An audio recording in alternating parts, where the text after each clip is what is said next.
Welcome back. My name is Bitha Mwema. I'm your host for Markets Today.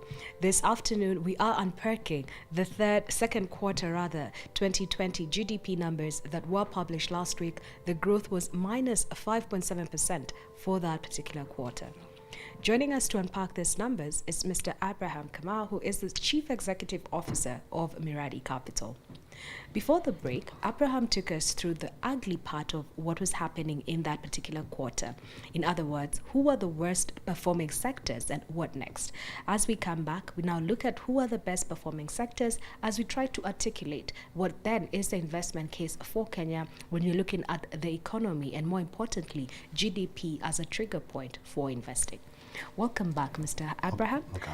Tell us now, who are the good sectors? Who was not necessarily affected by what was happening, especially when we start off with agriculture, which is one of the largest segments of the economy?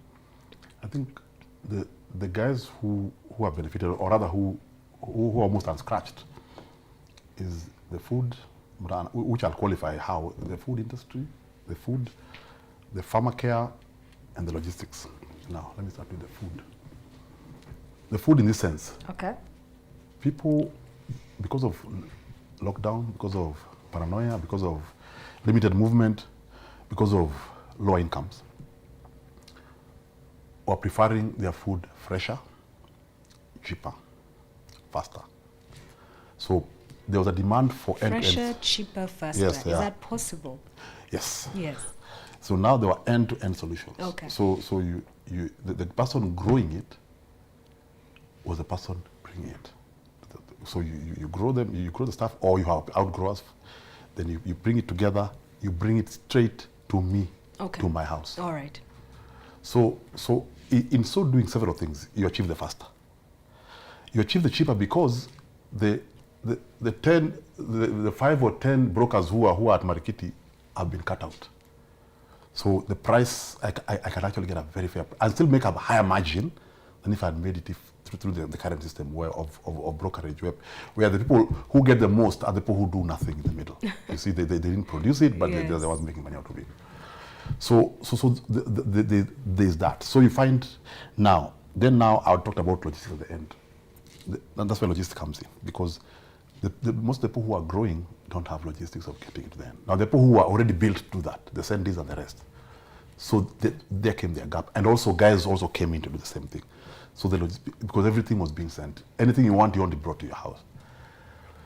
The pharma care, in terms of course, people want to take supplements, people want to take to sanitize, people want to wear masks. So that segment, PPEs, so that segment also was doing well, and it continued doing well for a long time. And with that also throw vaccines while you're at it. So around those sectors, I think they'll be around and they'll continue doing well. But now, in terms of reviving the economy, that's where we need to start building from. That now from from that agriculture, we can now start building the agri manufacturing around that. It is the same model. So those things come, they are packaged, whatever they are packaged, and still brought to this guy. Because people now, even in Mamboga now, even if you look at your local store, they are also delivering, because they realized their people are going out, because people are not leaving the house. They are staying safe, they are staying home. So then the model has to change. Supermarkets have gone that route. In fact, supermarkets are now threatened because the Sendis and the safe borders, they were purely logistic companies. But what have they done? They've backward integrated and created digital marketplaces. Wow. So they don't need the Tuskies and the Quick Marts. Yes. The Quick Marts and Tuskies need them. So those guys are learning very fast that they also have to develop their own logistics to just manage that risk, that these guys could pull the rug and tell them, you know what, as we only do our own stuff. And I mean, that's an interesting perspective, because then as a supermarket, if you have to compete, you're already working in a model where working capital is a hard thing, because you are stocked up with many things that you have to wait for a certain period of time to be able to sell, then get your money back. But then now, if you're looking at a digital marketplace, whereas before a supermarket was a physical marketplace, then what happens for the retail sector as we know it?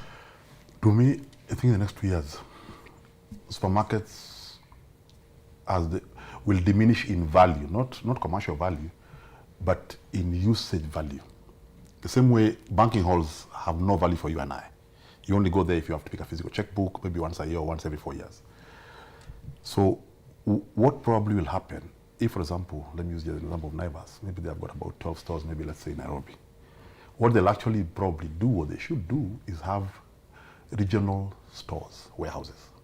So just have, so that you go to your portal, you pick your stuff, the app is able to tell which is the nearest store to you, they're picked, they're packed, and they're sent to you. Because why have all that infrastructure when one, it's just like every bank, they are banking those people where people don't come. So, and clearly, the new consumer, who is this young consumer, doesn't want to go to the market. You know, this is a different kind of guy. Yes, of course, that's the new guy. The same guy who's killing the newspaper, the physical newspaper, because he doesn't read it. So we have to go with that new consumer. So for them, as you're saying, that model is they're playing catch up, because most of them do not have that portal. Because all they did was, you know, because there are guys who can send them home, so they just put on a motorcycle and send it. But people want to be organized in such a way that they know I'm picking 10 items and I want them delivered to me at 10. You know, Abraham, what you're saying is both exciting and quite frightening, so to speak. Because in a way, we've all moved onto a digital platform, and we are all looking for digital marketplaces for whatever it is that we need to buy. But then the reality, Abraham, is the owners and the proprietors of these digital marketplaces are not from Africa, but then they have provided an opportunity to access. So when I'm looking at investments, if I look at my expenditure, my share of wallet today as Mbithe, I find that I'm probably paying for things or paying for access to communities that I had never had to pay for in the previous past. And in a way, I'm preferring to keep paying for them because they're adding value. So now the question then becomes, we are looking at the GDP numbers today, and the ultimate question we're answering is where are the opportunities on a sector-specific basis? So then what does all of this mean for investments in Kenya? In other words, should I be buying Safaricom or should I go buy Apple? Yeah, I hear. Of course, this patriotic card has been played many times. But even if you stay with the logistics and digital platforms, there are very good digital platforms in Kenya. Okay. And I'll be very candid. Let's use the example of Jambo Pay. Yes. They are massive. So they can do anything anybody else can do. I'm not holding brief for them, but that is the reality. They can take on the Glovos and the Sendis of this world. But it's upon Kenyans to decide. Yes. Well, what do you want to do? What do you want to do? What do you want to do? You want to promote our own, or do you want to continue the way you're used to, or promoting everybody who comes along? Yeah. So it's and again, as they say, consumers vote with their money. The economists, they call it the reveal preference theory. You reveal your preferences by how you spend your money. Okay. Kenyans clearly love things that come. All right. So it will take us a while. So it will take a long while. It will take us a while. But the thing is, those options are, it's not for lack of option, it's because they want. Yes. And because they can. Yes. But if they understood the ramifications of GDP as opposed to GNP, that the more you spend here, the more you grow your own economy, the more you grow your own, the more it's a ball.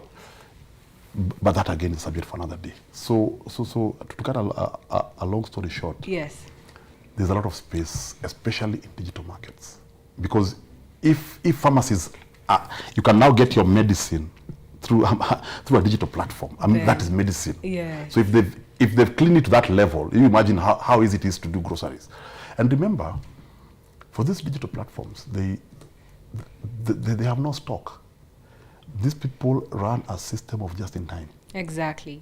So when you run a just, Uber doesn't have, you don't need to stop stock. So they have a just in time. So they have an agreement with Weetabix, or is it Coca-Cola, that we will allow you access to this market. So we'll tell you we have these orders, we have these warehouses, you bring them, we take them. So we don't need any stock because we're not in that business of keeping stock.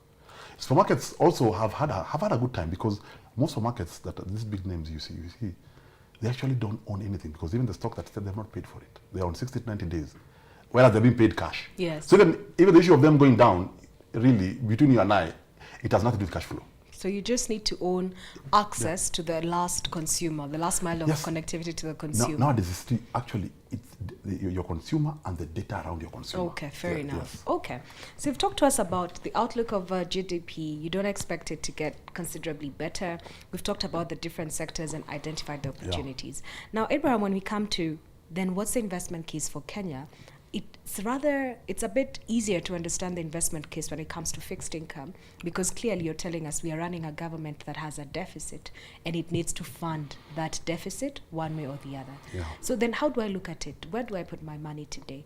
Do I go put it as a deposit? Do I wait for the government to issue treasury bills and treasury bonds? Or do I even put it in stocks? Because earlier on, we were evaluating the case for stocks. Yeah. Yes, the NSC is cheap. It is. But I haven't heard you say that there's value being appropriated to any company on the NSC so that I should possibly pay attention. Where would you allocate money today? You see, there's the based on the current psychology people have. You see, investors, unlike machines, investors are human beings, so they're driven by emotions and biases. The current emotion and bias is that we have COVID and we may not see tomorrow. Yes. That is the reality. Everybody, they may not say it, but everybody knows it at the back of mind. We all try just to make it out of these woods. So if you look at I'd call it a liquidity spectrum, where on one side you have cash, and on this end you have property. So you can do cash, then you do call deposits, you do fixed deposits, Okay. you go for stocks, you go government paper, all the way now to rates, to physical property. What will inform where you sit on this spectrum will be, first of all, your investment horizon, your appetite for risk, and your outlook for the future. Mm-hmm. If you're the most paranoid person, all your money will be in cash. In fact, not in a bank where you can see it. Physically, it will be next to you. All right. Preferably in your mattress. Then now, as your risk appetite goes up, you'll start putting some in the bank, some in the house. Then you start putting a bit of it in stocks. Because stocks, you'll only put your money in stocks if you have a long-term horizon. Because yes, it is cheap. But you see, the gains or losses now are still paper until you cash them in. So if you want to put it, if you put money in stocks, probably in 5 years, the people who do it now, they'll laugh. Okay. But see, somebody say, I'm not sure I'll see tomorrow. So why am I talking about 5 years?